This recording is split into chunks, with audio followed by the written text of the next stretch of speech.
হাসপাতাল চালানোর ক্ষেত্রে আমরা দেখছি যে আসলে আমরা কিছু দুর্বলতা দেখলাম যে আসলে ম্যান পাওয়ার, ওষুধ দেওয়া, হাসপাতালগুলো ভালো চলছে না।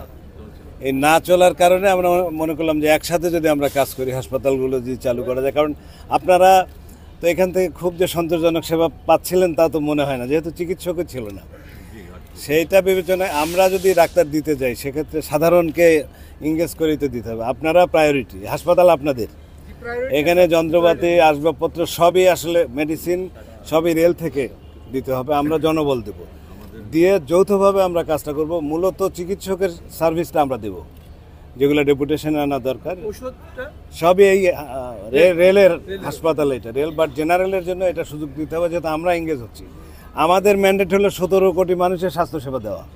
সেক্ষেত্রে রেলের যারা কর্মকর্তা কর্মচারী তারাও তো আমাদের সেবা গ্রহীতা, সেটা তো আছে। এর সাথে আমরা যেটা আপিল করেছিলাম যে বাইরের মানুষকেও যাতে, কারণ ঢাকা রাজশাহী মেডিকেল কলেজে আপনি যদি যান কত সংখ্যক রোগী ফ্লোরে শুয়ে আছে, আমরা তো আসলে একা পারতেছি না।